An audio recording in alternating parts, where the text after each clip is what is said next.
nerve-wracking, isn't it? Huh?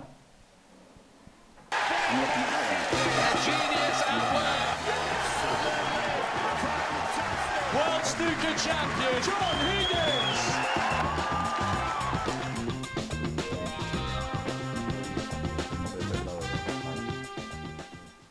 Welcome to tonight's instalment of Snooker Live on our YouTube channel. And look who's joined us for a bit of a chat. Mark Selby. He's just done an hour of practice ahead of his match at 10 o'clock tomorrow morning, and Michael White. Now, Mark, we can't keep you up late because you've got to be up at the crack of sparrows. Happy to be back in Sheffield? Yeah, it's good. It's come around so quick. It seems only a few months instead of a year since obviously I was last here. So playing so many tournaments now, obviously you don't really have that much time for rest. And what's going to be your routine for the next couple of hours? How early will you be in bed tonight? Yeah, I'll probably get to bed probably 9, 10 o'clock, get up about 7, make sure I'm wide awake obviously for my match. Come across probably about 9 o'clock in the morning, see a few friends, give them the tickets and then prepare for the game. You've been around for a while at the top of the sport, but when you drive into Sheffield, when you arrive at the beginning of the tournament for your first round match, do you still get that little tingle? Yeah, of course. I mean, you'd be not human if you didn't. I mean, it's the pinnacle of our sport, especially with myself, not having won the tournament yet, so you always get a buzz when you're coming back here. Now, we just spoke a little moment ago before we came on air about what a great win it was for Ken Doherty. Unbelievable to manage to beat Stewart, who's the world number 6. Yeah, I mean, obviously leading up to this tournament, Stewart's had a great season this year. I've not really followed Ken's progress. I'm not sure what his season's been like, but obviously everyone knows what he's achieved over his career, and he's a fantastic player, and I think it's great for snooker to still have him involved in the tournament.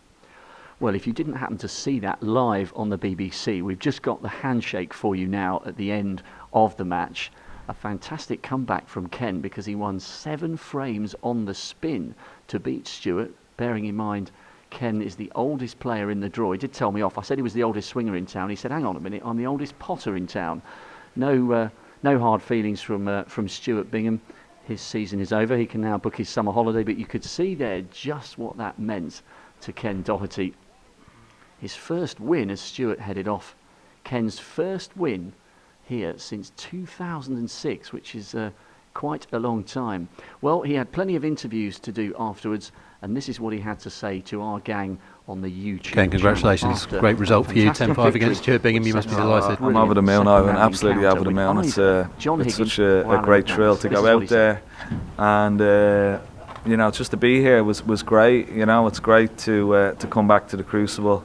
And that's one of the reasons why I kissed the carpet, because I don't know how many more times I'm going to be here, but I'm going to be still here for the second week, you know, and it's going to be fantastic. I'm just delighted to get through it, and I was so relieved, and just the way I played, I'm just over the moon, to be honest, you know.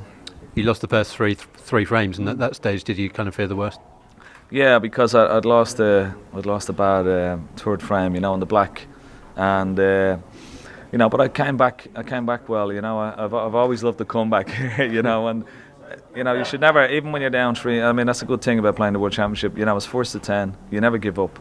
There's plenty of snooker to be played out there, and even if you lose 3 or 4 frames, you know, if you can get on a bit of a roll, and that's what I've done. I got on a roll, and from 5-3, you know, won 7 in a row, which is amazing. Just the same as I did in the qualifier as well. So, you know, those memories of doing it time and time again here over the years. It's been a long time I've been coming here, so I drew on those great experiences, and that sort of kept me going.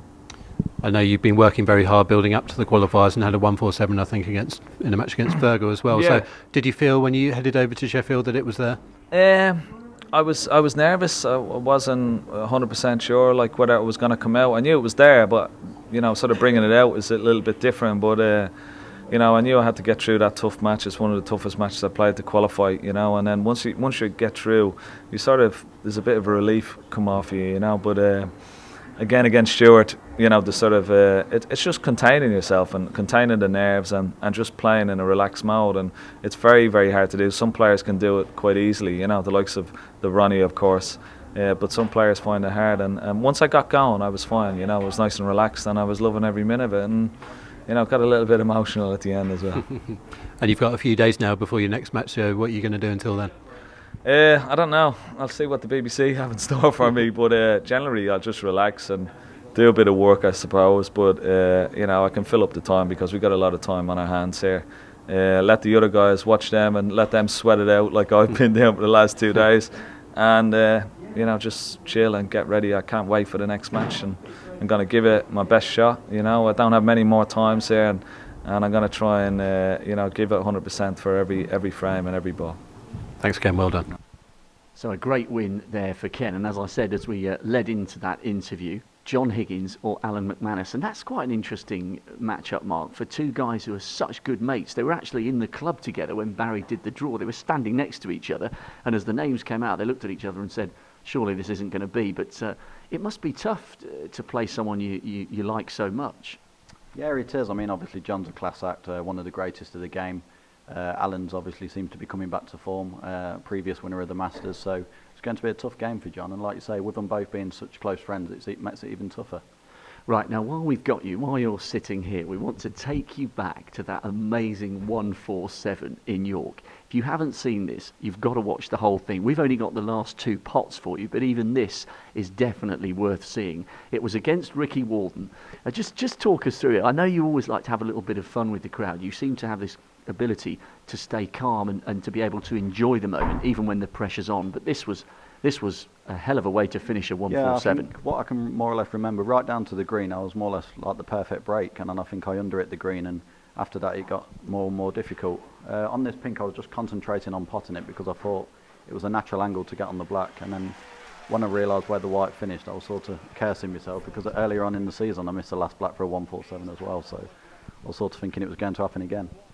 But this must be one of, if not the hardest blacks to finish any 147. Yeah, when I first did it, I didn't think it was in. I thought I'd missed it to the top jaw because on the Riley tables we used to play on, they used to pull in a little bit to the bottom jaw. But on these star tables, it just seemed to stay straight. So at first, I did think I'd missed it, but just because of the pace of the black I played, it managed to creep in, which was a lot of weight off my shoulders. Especially doing it live on BBC as well. It's a big thing. Well, you'll never do a 147 in more dramatic circumstances than that, I don't think. And at what stage when you're on for a 147 is the prize pot in the back of your mind? Because I think it was 55,000 for the top break. At what stage en route do you start thinking there's quite a good payday in this, as well as the kudos? Yeah, I mean, I wasn't really thinking so much about the money. Halfway through the break, I thought there was a good chance for a 147, but my main thoughts was just to win the frame first because it was quite a big frame to go 5-2 in front or 4-3. So once I'd managed to secure the frame and then I was going for the 147, things started coming into my head then, which made it a little bit more difficult. You've said that time has gone so quickly since we last had a chat at the Masters, and indeed it has. What's your overall assessment of the season? You've had some big finals, you've been there or thereabouts. Are you pretty comfortable with where your game's been the last sort of 5-6 months? Yeah, I mean, I've had a good season as such. I mean, it's a bit disappointing not to win anything, but saying that at the same time, the standard of today's snooker is very difficult. So even if you win one tournament during a season, it's a good achievement. So to get to 4 finals is still a fantastic achievement. Now, if you were to beat Michael White, you'd be facing Ali Carter, who came through a real ding-dong with Zhao Guodong. It was 10 frames to 8. A really, really tight match there for Ali. At one stage, it looked as though he was going to go 9-7, and then the Chinese debutant pegged him back to 8-all, and he really had to do it the hard way. Not an easy match for you either with your first round, because Michael did well to get to the quarterfinals last year. Yeah, that's right. I mean, he's been one of the football outside. So what we decided to do was try and develop something to get people into the game in schools, and hence cues on into schools.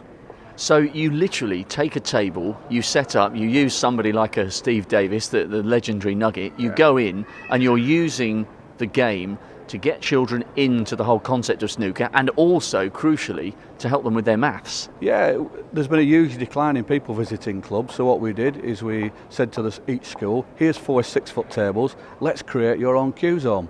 Within that, a school gets a scholarship to become a world snooker coach. Children within school get the opportunity to become children's coaches and develop and run their own cue zones, overseen by a qualified coach that we rubber stamp on our coaching course with Terry Griffiths and Steve Davis. Steve's the figurehead, and you couldn't have anybody else, and since he's been in the jungle, his profile in schools has astronomically grown. So most of the school children know him more from that tall, thin guy in the jungle than they do from being a 6-time world champion. Yes, and it doesn't fall over in the schools neither, like he did on TV in the jungle. But yes, I mean, when we've done a lot of schools work over the years with the Paul Hunter Foundation, and after 2 or 3 hours, he was this genius and this legend. Nowadays, they do know him from the jungle, and we were in one school a few weeks ago, and I can tell you, walking from the school hall to the canteen for some dinner, it was sheer hysteria. As it should be with a man of the profile of Steve Davis. Well, this is the hard copy document, and this has been translated onto the World Snooker website. So schools can actually write in, Chris, and request a session of you guys' time. Yeah, either ring Lisa at the World Snooker office or info@functionalsnooker.com, and we'll be happy to send you a leaflet and answer any questions or queries. So it started with 12 schools. That was funded by World Snooker. Where does this go next? Because it seems as though you've had nothing but positive feedback. Well, we're grateful. Obviously, the governing body WPBSA, supported by World Snooker, funded the project, and now we're offering it to the whole country and saying, get involved. You know, there's a real opportunity to make a difference with a sport, and that's what snooker is.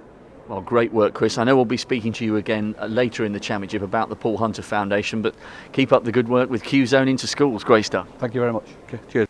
So Q-Zone into schools, an absolutely brilliant initiative, and I am reliably informed that Chris did an interview with Mike Bushell on Saturday morning TV, primetime BBC, and Chris said, listen, phone World Snooker if you're a headmaster or you're a head of year and you're interested in snooker coming into your school, and they've been inundated with requests. So great work by Chris, and I know we'll be catching up with him later on in the championship with regards to the brilliant work he does for the Paul Hunter Foundation.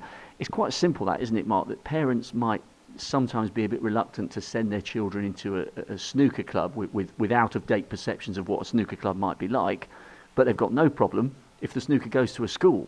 Yeah, that's right. I mean, I know definitely in China it's on their school curriculum. So, I mean, there's no reason why we can't do something like that over here. And like you say, Chris does a fantastic job. Now, let's touch on the matches that will be coming out live on the BBC very, very shortly. In fact, as we're talking, around about half an hour's time. Depending on your watch. Yeah. Sean Murphy, he's got a really tough match against Jamie Cope because, of course, Sean's favourite for that one. He beat you in China last month, you know. Yeah, so he's for that, yeah. Sorry. So he's right back to his best, Sean, with a new svelte figure as well over this new fitness regime. But Jamie's come through some tough times, and he'll fancy it 5-4 up. Yeah, I mean, Jamie's a great player. I mean, the last few years he's struggled with health problems, obviously, which have been out of his control. But everyone knows he's been here a few times, what to expect with Jamie. I mean, he's a dangerous player, and he's more than capable of beating that. Stephen Maguire is definitely under pressure when he comes out very shortly against Ryan Day. He trails 6-3. It hasn't been an easy season for Stephen with back issues. But again, as with Jamie, Ryan has started to move back up the rankings to where he was a few years ago. Yeah, I mean, Ryan's a great player. I mean, for me, he's still like a top 16, if not a top 8 player. He's been struggling for a few seasons, but seems to be getting his game back, and it seems to have showed in the first session.